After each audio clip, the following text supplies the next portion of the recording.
Welcome back to another episode of Tech-Tonic the podcast, and today we don't have a guest, so I'm Bugs, and I'm here today with Kingsley. Hello everyone, I am Kingsley, and welcome to another episode of the podcast.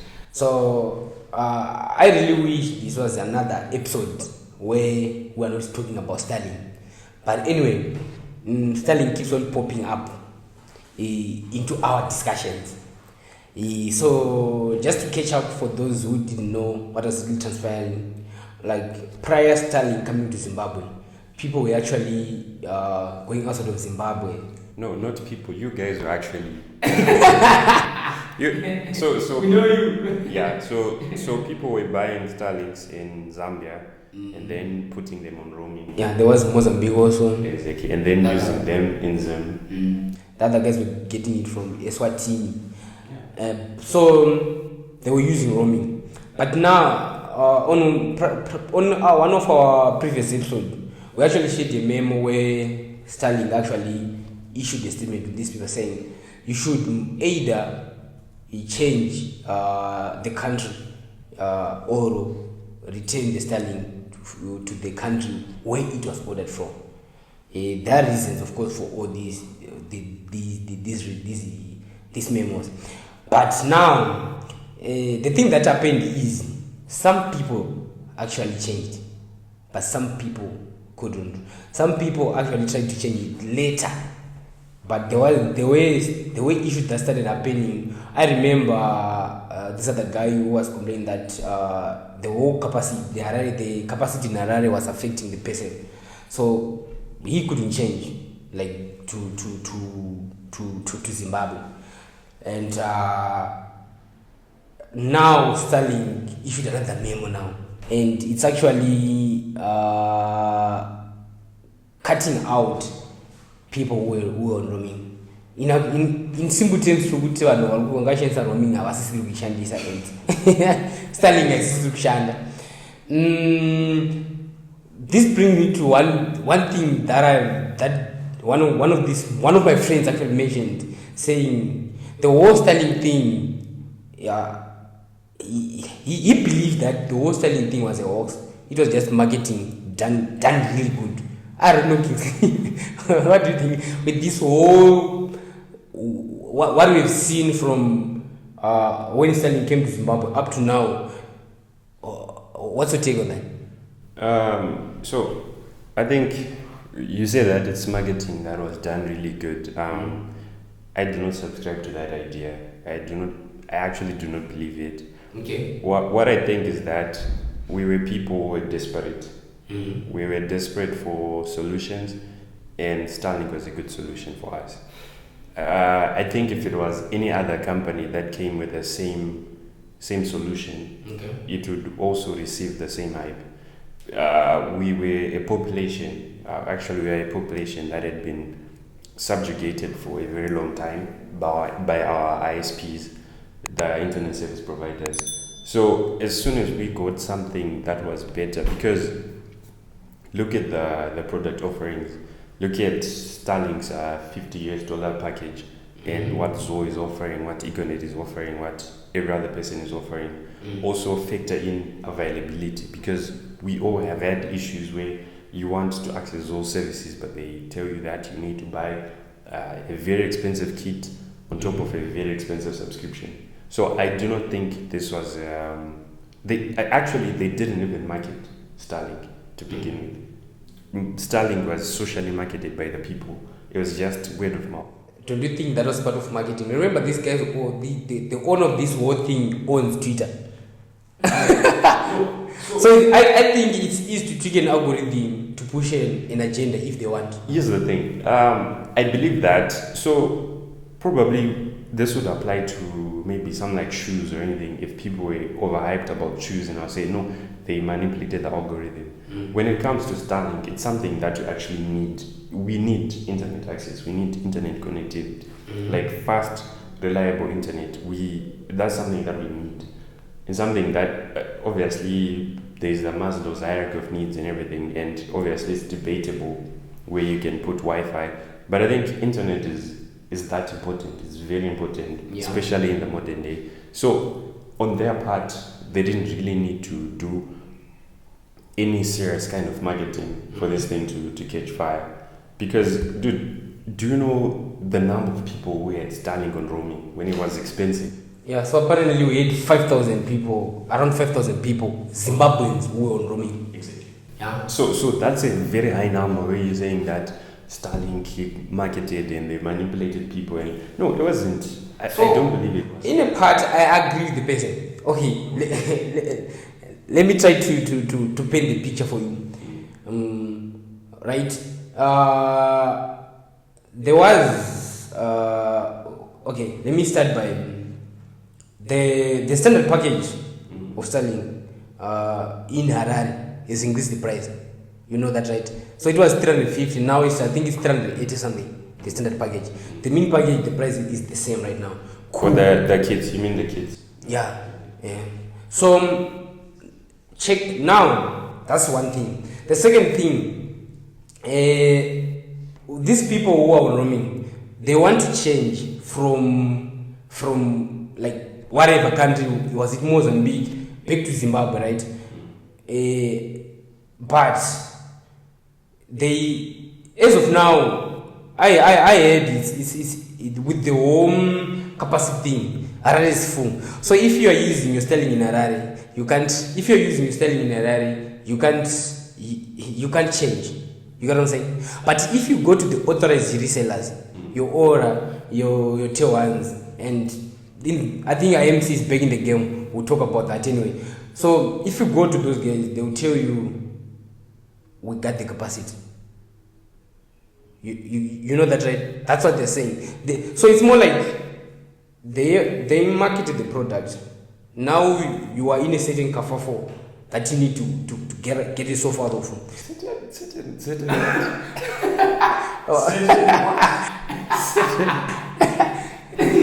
Just leave it there. So you don't need to get yourself out of this whole situation, right?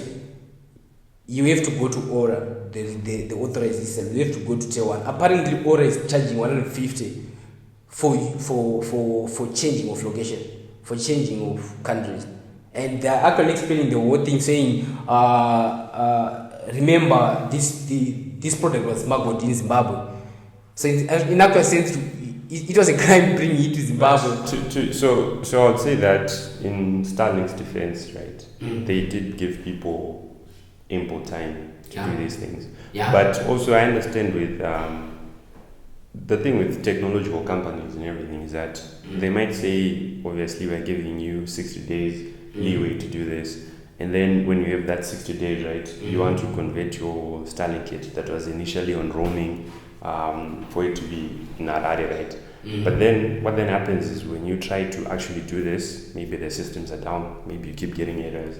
In 60 days pass before you can change your kit. So those things they're very possible, and I've seen it with big companies. There are things that can actually happen. But also as someone who owns like you're saying, over $300 kit, and it's blocked, and they're saying return it to the country of origin. Obviously, companies like the Aura Group basically can assist you in those things. But are you seeing something here? Yeah. They have got leeway that they left for all the Starlink resellers to monitor, to make money out of situations. Yeah, at the end of the day, it's a business. It's not a charity. At the end of the day, it's. But now that's why I'm saying it was a hoax. I don't really believe, because if you check, alright, there is an issue of capacity, but if you go to Aura, they will tell you they've got a business package for you, and capacity is there. Right now, if you check on Aura Group, their Twitter, they're actually saying Harare is full, but we got capacity. That means you can go to Aura and get a Starlink right now, and there is capacity for you. There are those business packages that will accommodate you, all those kind of things. At the same time, if you go to these authorized resellers, they are charging the price that they are charging for data. I think we're already going back to the thing that we're running from, the high data prices. And the other thing, I think that guy was up to something. I won't expose his name, but probably I will just share one of the articles he wrote about this whole Starlink thing. He actually mentioned there is this other thing where if you ask right now anyone who's using Starlink what are the benefits, they'll talk about the speed. They'll talk about what do you call it? The way it's getting out, like reliability, like. But is Starlink faster than fiber? No, it's actually quite fast. Than fiber? In Zim. Yeah. Zim's fiber. Yeah. So basically now, look at the speeds that people are getting on fiber. Mm-hmm. Do we have data on the speeds that people are getting on fiber? Because the maximum speed of fiber goes into gigabytes, if not mistaken. And the speed for Starlink, I think is 250, maximum is 250 megabytes, if not mistaken. Let's just check for. Then at the same time, if you talk about reliability, is it reliable? I remember there was a day where people were crying on Twitter saying, I think we're duped, guys. This thing isn't that reliable. So, and for you to enjoy reliability, you have to go the extra package, the higher packages. You get what I'm saying? Yeah, true. Going back to the exorbitant price that we're running from the local. So now, on the Liquid page, they have the Fibronics Power Pack, right? So it's unlimited data at 10,800 divided by the street rate. That's $270 per month. For how much speed? Up to 200 megabits per second. So still. But for PowerTel, remember PowerTel was talking about that was true though. That was true. Let's check PowerTel, because the other thing with PowerTel is availability. Like, would you be able to get your PowerTel where you stay? But the biggest issue is there are people who actually run away from PowerTel going to Starlink, and they invested quite a number of money in this whole thing. Let's say it's up to 200 megabits per second, right? That's literally the same speed. It's Starlink. For how much? For a price for something that is not reliable. Well, the reliability of Starlink, I think, is based on purchasing higher products. I do not. Because check the Aura page. I think there is something that they posted about the packages and their speed. I think I'm not really supporting totally everything that the guy was talking about, but I think he was up to something. We really need to sit down and have these discussions honestly, without feelings. Because I don't think. My guy, this website is. Hey. I think on their Twitter they posted something about when they were bringing down the packages. This price for this much, this price for this much, this what for to whatever. Here it is. Hardware selling price and retail including VAT. The Starlink standard kit, the premium one, is 420, right? That's probably less than what you need for Zost or PowerTel equipment. I don't know. Zoho equipment is expensive. Okay. Zoho equipment. This is the mini kit, bro, that we're talking about. Then the high performance kit, that's the standard kit. It's going for 2,999 USD. Are you saying Zoho goes up that much? Yeah, this is. I don't know. So you know what? Obviously we've talked at great length about Starlink or they're entering Zimbabwe, obviously the roaming and obviously the prices, the discrepancies, obviously with resellers. They're saying that we now have resellers, authorized resellers, and they are charging really high prices, right, for these things. What we have to understand is that at the end of the day, these are businesses. And at the end of the day, there are people that are seeking opportunities within these businesses. And as a consumer, then I think it's an interesting point for consumers because we now have choice. You can vote with your money. I know that. Yeah. I don't even issue. I'm not saying it's good for market. But what I'm saying is, takatengese nganga inobata mine. To be honest, because you actually mentioned something on the Zo packages. The highest package that is being sold by Aura Group, or it goes for 340 US data subscription per month.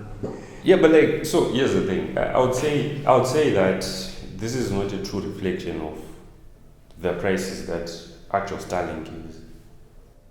But it's actually, I'm saying they are authorized resellers. Here's the thing. I think there's this company that is called Solution Center. Solution Center, right, that sells Apple products. Okay, yeah. They say they are authorized reseller or whatever, but check the prices.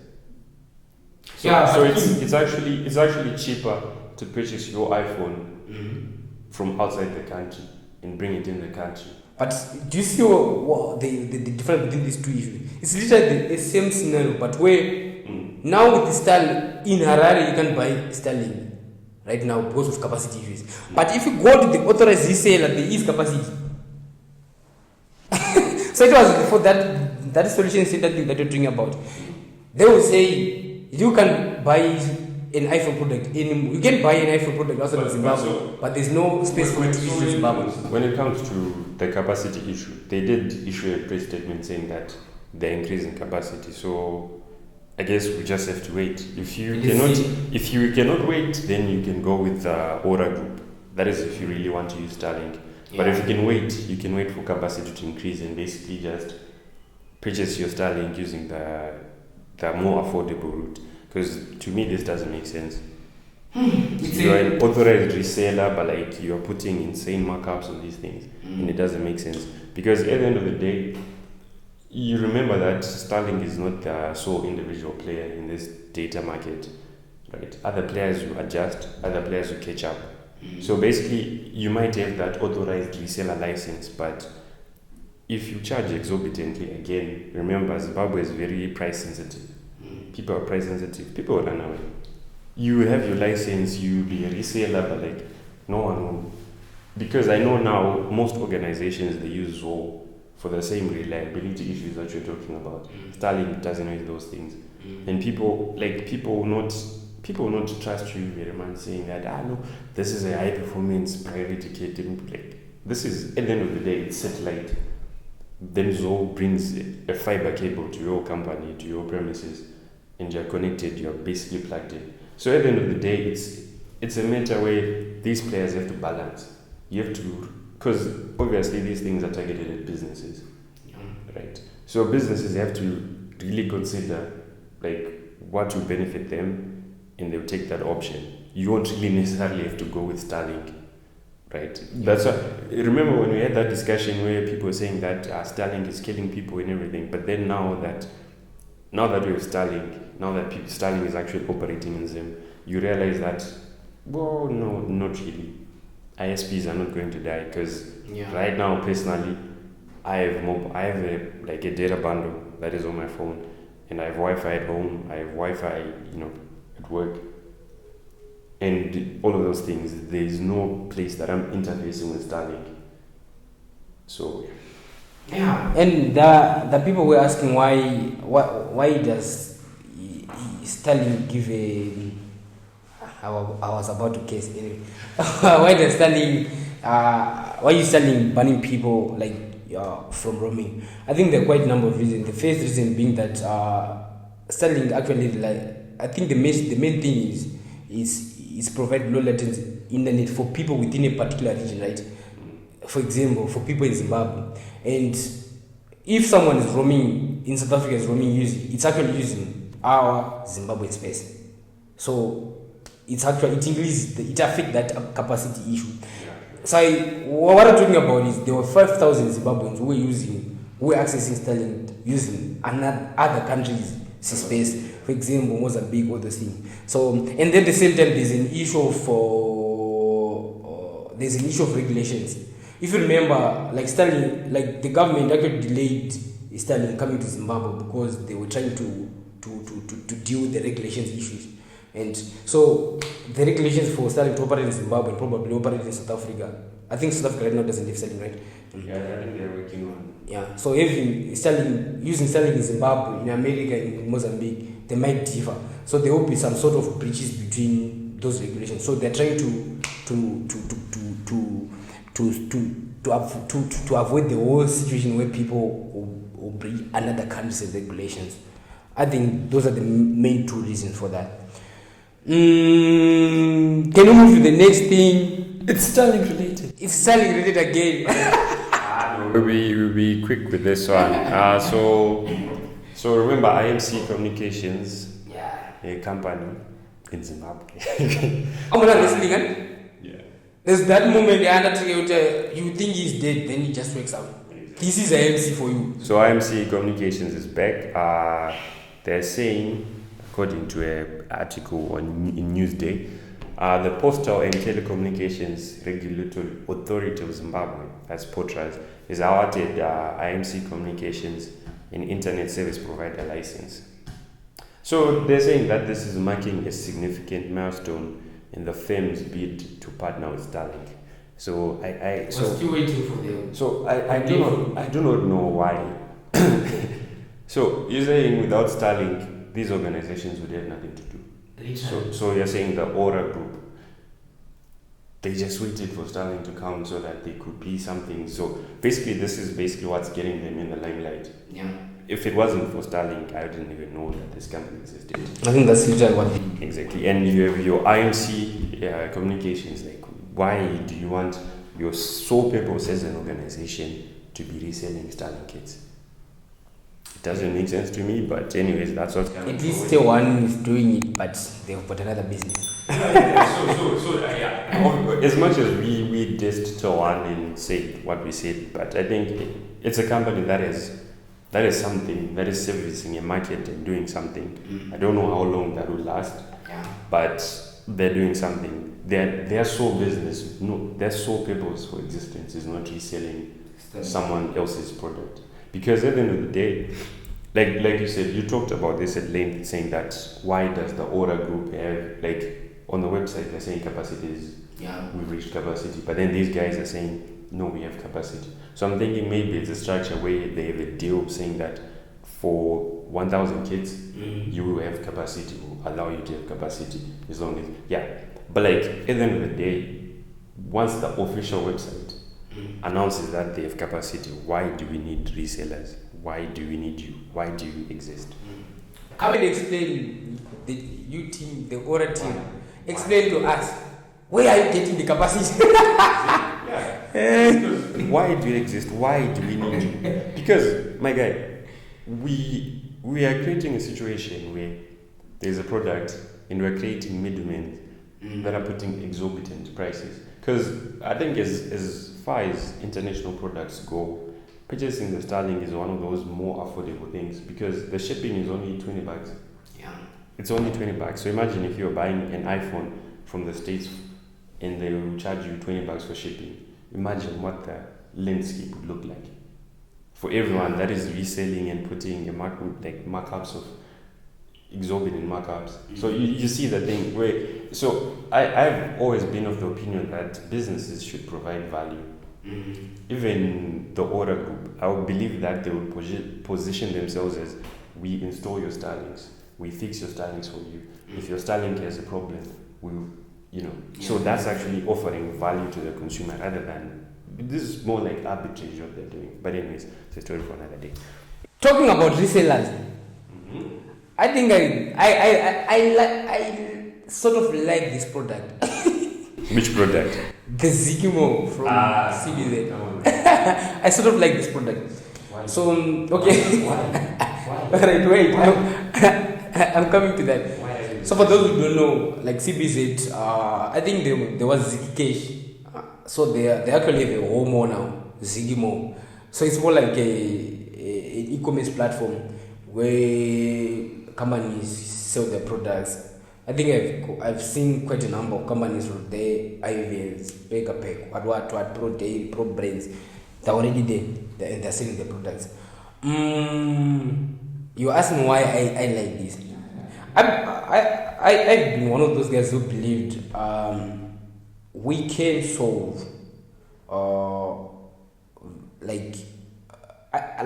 I don't really enjoy window shopping. Why I have to right now if I need a tripod, right? What do? I probably go to Facebook Market. I start looking for people, inboxing people. Do you have this? Do you have this? Do you have this? Why do you have to do that? Sometimes you won't even find the other shops from on Marketplace, Facebook Marketplace. Then you have just to go in town and look for things, or you have to rely on. That's a very good. Yeah, you have to rely on someone's reference, right? But the biggest issue, alright, that's why I like this idea. But I don't really subscribe. I still have to find more information about this thing. But if this ZikiMall is saving the formal sector, formal retailers, then it's not the product that I'm really willing to be on.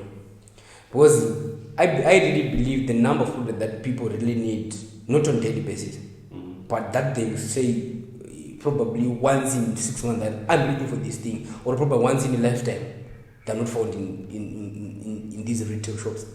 They're in the informal sector.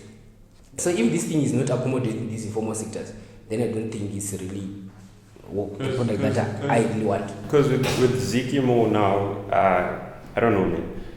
Okay, so we'll start from the design. So the interface is a bit all over the place. It's not consistent, right? But that aside, it's something. We have a product, right? Yeah, it's a lot. The site actually is a bit complicated to navigate. But I think we'll talk about that later. But now what we need to talk about is these online stores. Right. So a couple of years ago we had 09. Yeah. And these are the one. I used to like that shop, but I don't even know what was it. It was Tengai. Yeah, it was 10 like 10. Oh yeah. Yeah, Tenga. Right. I used to like that shop, but I don't know what happened to it. And there's one called the Zimex app, buy and sell online. Yeah. Then there's this one, ZikiMall. So, as far as products and innovations go, I would say that these things they're good. They're good for us, the consumer. They're good for the economy. Yeah. It's innovation. It's not even innovation. It's not innovation. This is just basic standard stuff. but the thing is, they've taken that step forward. They've put the product out there, just like we did with this podcast. It was having a vision, having a dream, and then putting the product out there. So I would actually applaud them for doing this. As far as me personally using it, I don't think I'll use it. As for me, I'll never applaud them if they don't have the informal guys within this product. This thing, the same part that Tengai went through, the same part that Onai went through, I think that's literally the same space the same way these guys will go. We'll talk about them later. They'll just vanish. I personally believe, to be honest, Zimbabweans are check in the clothing sector. People are relying with those runners. Of course, now it seems like it's fading up. No, people use Shane. People use Shane. People really, really use Shane. I've seen several people with the Shane application in there. Yeah. Because the runner in South Africa opens the cart, and basically people are adding to that cart. Yeah. So people want to use online platform. Yeah. But the issue, the product, I think there was another episode where you mentioned that people are bringing solutions for their own problems. No, let's bring solutions for the people's problems. I don't know if it's correct. I think there you're right. So we'd say that. So for example, this ZikiMall, right? And at this particular stage in our tech development or in our exposure to the internet, I would say it's a bit too late. Because you look at Onai, why wasn't Onai a success? I think they excluded the informal sector. So yeah, obviously, right. And then there's the Zimex Hub. Yeah, a friend of mine made this. So I'd say these are platforms that in their niche, people actually use them, and people actually derive benefit from them. But as for the mass of the Zimbabweans, I think they experience what you said. People go on Facebook Market, they inbox. If the person doesn't reply, they end up going into the town, into the CBD. They go around the malls and basically complete the shopping. So I would say the one other thing probably that ZikiMall has gotten right probably is payments, because they're being supported by CBZ and they're using like your ZimSwitch cards. Congratulations to ZimSwitch. Now we can actually make online payments using our cards. So that's it. That's a win. So I think that's one thing that they've sorted out. That's actually good. But in terms of the success of this product and where to go in its future, it's highly doubtful, because you know why WhatsApp business is actually success. They're leveraging on the platforms that people already used WhatsApp, and you already have an audience, and then that audience, you tell them now you shop for things, you can do WhatsApp business. So imagine the day where WhatsApp business will actually allow you to make payments within the application. What will happen to these platforms? What will happen to every other platform that is trying to grab the customer's attention? Because it's about grabbing attention, it's about convenience, it's about ease of doing business. That's why you see Facebook Market is very easy, because anyone, some people who are not even registered, anyone can just go on Facebook and start selling their crooks, start selling their lights and everything, right? So why it's a success? People already use Facebook. People already know their way around Facebook. Dude, this thing is a nightmare to navigate. And it doesn't have anything now. It's just being marketed. But like it doesn't. So there was I can't remember, was it the tech team, or there was a guy in the comment section who said like a mall is as good as the product that are sold within it. So I don't know who you are, but so right now this is ZikiMall for you. It's just an app more, and probably trying to save the. But like why? So here's the thing. You mentioned, why are we creating these products? What problem did you see? What hole are you trying to fill? Why does this thing exist? If these guys came to me saying we want to remove the vendors from town so that they can operate from home, I believe this thing was going to work. Really going to work. But logistically, you can't. It can. Remember, this thing they used to deliver also. There is $1 for delivery. I was trying to purchase a joypad, and they're saying there's $1 for delivery. There's $1 sales charge. Actually, so the product was $99 and now it's $100.99. So there are some charges. That charges will be channeled towards the delivery people. It will be just a delivery on a Friday in Fakos. Get the point? So it will be a single truck that is going to Fakos, collecting proper delivery for 50 people, collecting $1 from each and every person. That's $50 for just delivering in Fakos.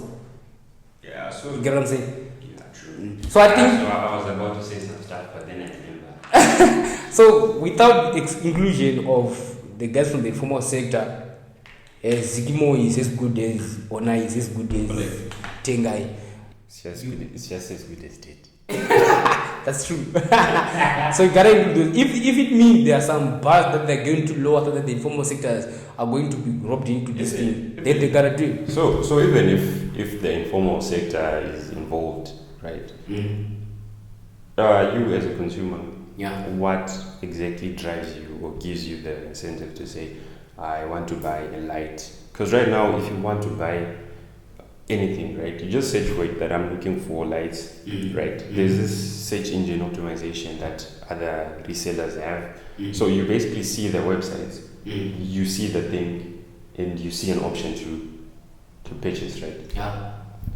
But then with these things, right, with ZikiMall, Onai, all of them, whenever you search for anything, you don't see them. They are non-existent. Yeah.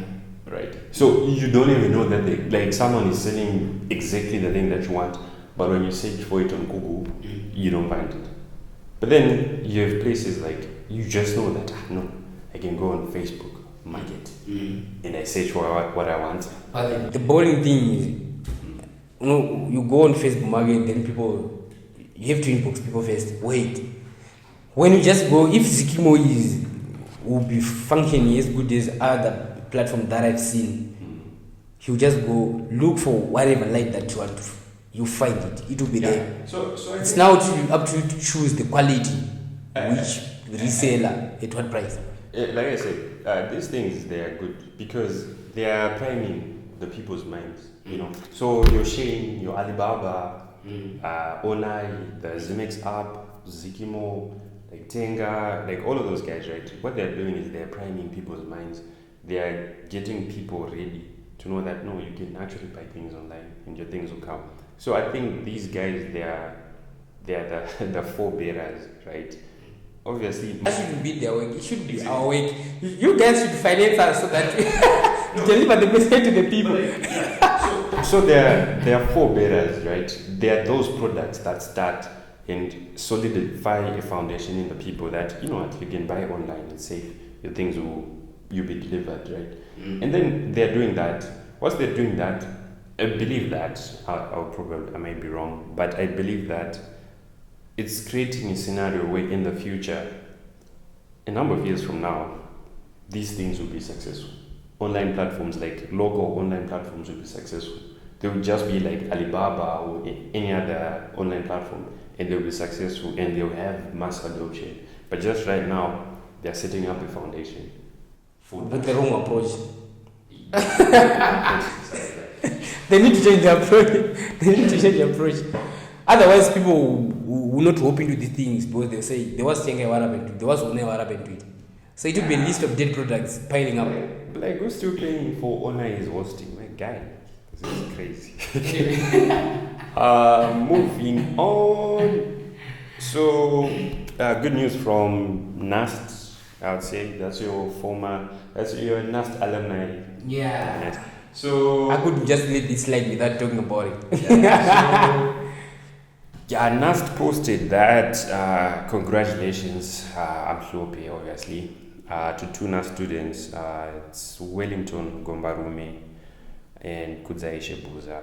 Basically, they won the Llama 3.1 Impact Hackathon for Sub-Saharan Africa. They say that it's aimed at fostering artificial intelligence innovation that addresses social impact issues across Africa. So this is a win for Zimbabwe. It's a big win because like Sub-Saharan Africa basically, so they did very well. I really did try to look for like what their project was about, but I couldn't find any information on that. So they have to. So Howard was suggesting that it was because of probably like theft of IP and everything. But otherwise you guys are stupid. Yeah, obviously. Like you have to copy. but anyways, so this is a big win for Zim, and so it says that they're going to mentorship. They're going to on a mentorship program in a product development phase. Basically, they'll gain valuable insights from experts from Meta. Shout out to Meta. I think when these guys come back, they'll bring knowledge. Yeah, obviously, and the view Bill and Melinda Gates Foundation and AfriLabs. So this is big. This is quite big. That's quite big. I don't know. I wanted to end here, but I can't. No, you can't end it. You can't end it because basically I think this is a testament that there are very talented people in Zimbabwe. Yeah. That are, because they're not getting recognition locally. Probably, you know what? Probably this project was in existence for some time, and it wasn't being recognized, and it wasn't being talked about. It wasn't receiving funding or anything. But by I don't know, it's not chance. Obviously, they went to this competition and they won, and now basically. That's one thing. The eyes of Africa are on them. That's one thing that Ruvimbo was talking on just this previous episode, where she was saying we got talent, but we need to keep it in Zimbabwe. Otherwise, there will be great milestones in terms of technological revolution in Zimbabwe. So you know what happens with talented people all over the world is that if you're talented, other countries will basically take you. Yeah. So I remember in geography they call it brain drain. It's an actual thing that affects like countries because when you're online and you see, remember that Zimbabwean born or Zimbabwean, I don't know if it's by heritage or anything. She was working for Messi, like Patronus. Like, it's a very big company. It's a very big thing that she was doing. She's Zimbabwean. I don't know by birth or whatever. But like, that's someone from Zimbabwe who, if they were in Zimbabwe, I don't know, would they have achieved the same level of success? I'm not sure. But there's someone who's very, very talented. And there's that guy who works at Google. So there are a number of Zimbabweans in these high posts and positions. So clearly, we have the talent, we have the brain power. But we need to learn to keep it in Zimbabwe. I don't know whether it's incentives in these companies, whatever. Yeah. You gotta do that.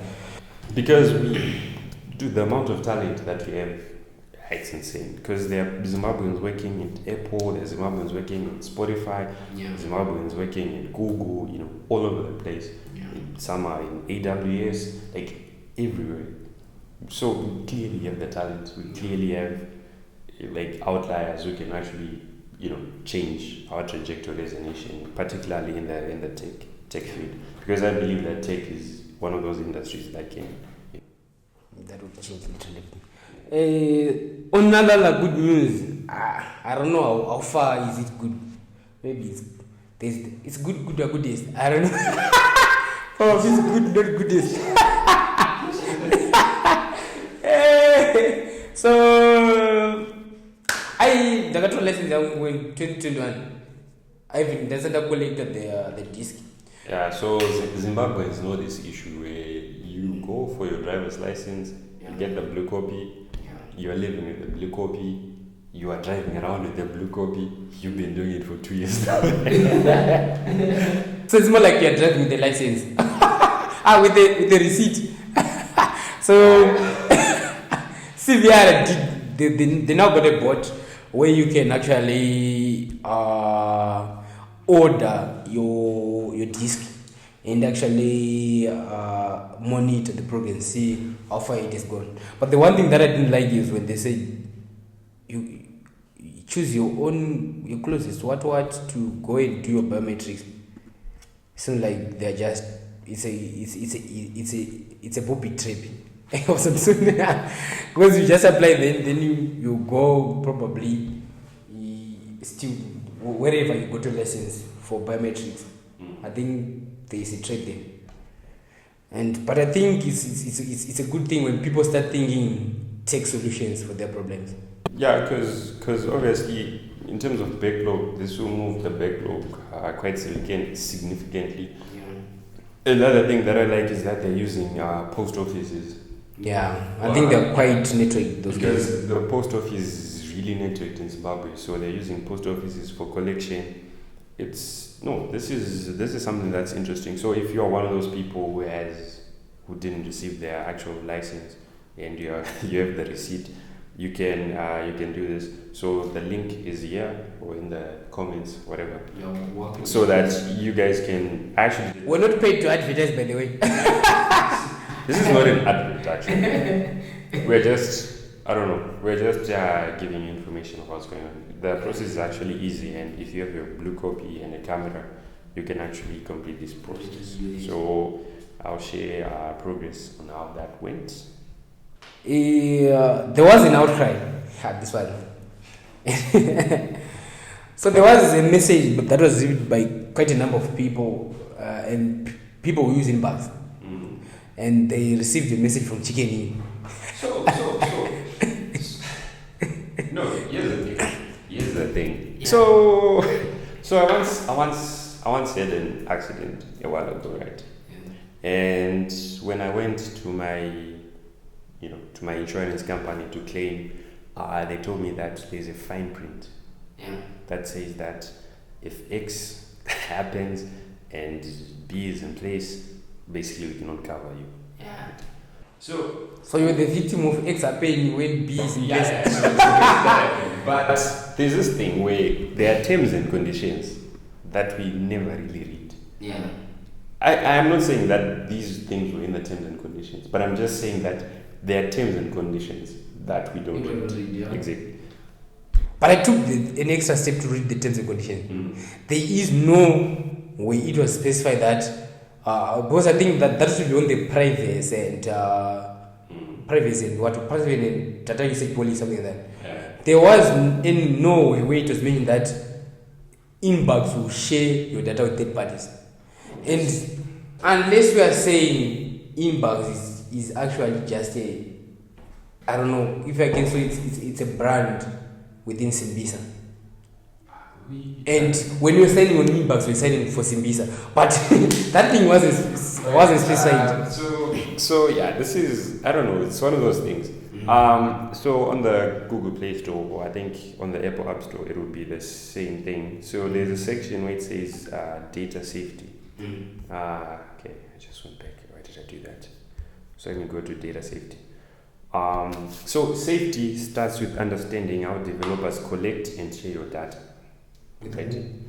No, it's so data privacy and security practices may vary based on your use, region, and age. The developer provided this information and may update it over time. So basically, the developer then states.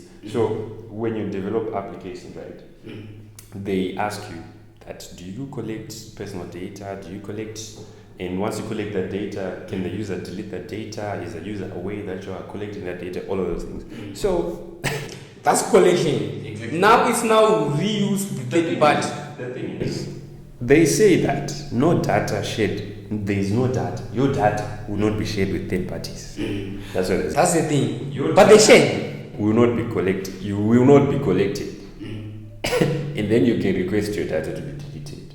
And they're saying that obviously your data is encrypted in transit. But basically, so I don't know, is chicken what's chicken in? Is it a third party or is it the same thing? I feel like it's a third party.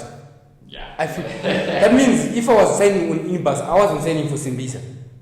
True. As far as I know. I would believe this is a violation. Because I think in terms of the I don't know what is it called, the family tree or business.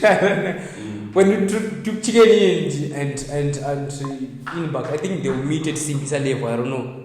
Or in school level. So I don't know. Yeah, it's a whole subsidiary of companies. But I think there was that breach because I know when you're signing up for things, there's a checkbox where you agree that, do you agree to the terms and conditions? Obviously, we don't read those, I don't. And you say yes, but there's another check mark, if you notice, that do you want to receive emails with promotional material or SMSs? So I believe that they have to modify and include that so that people can either opt in or opt out. And also, people should be aware that your Innbucks number can be used for targeted advertising or marketing across the whole Simbisa range. But can we sue them for now? It's one of those things where if you try to go to court with Innbucks or Simbisa, you are obviously going to go broke. Yeah, that's so true though. Yeah, obviously. That's so true. So people are crying, but I think in those privates and what that's where we're getting tricked. Because I know even for banks you have to They send you promotional material, you know. Yeah. But do you opt in for that promotional material?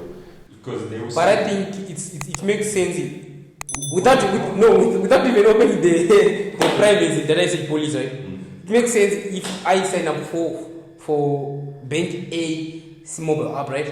And I get some promotional message from Bank A. It doesn't make sense when I get. Here's the thing. Yeah. My question is, are they allowed to send you promotional material, or they are just allowed to send you transaction notification?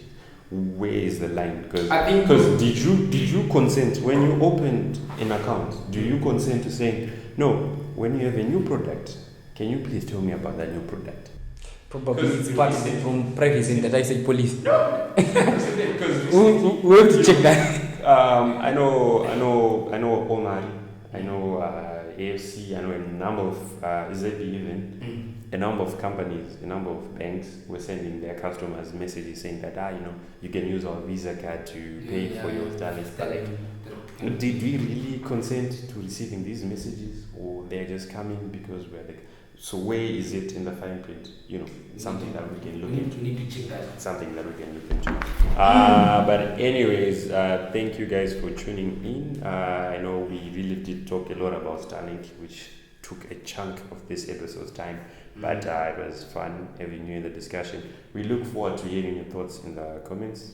That is all from me. Yeah, that's one thing that you guys now should do. Yeah, engagement in the comments, and obviously to know where we can improve. I think we're in now. So you know what? We want this to be a discussion and engagement with the community, with you guys.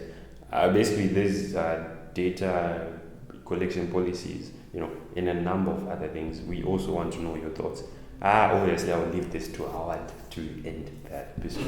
It's over. Anyway, I got nothing to add. See you on the next. See you on the next episode. And subscribe. Subscribe, share, and tell your friends to watch this also. Goodbye. I want to say peace.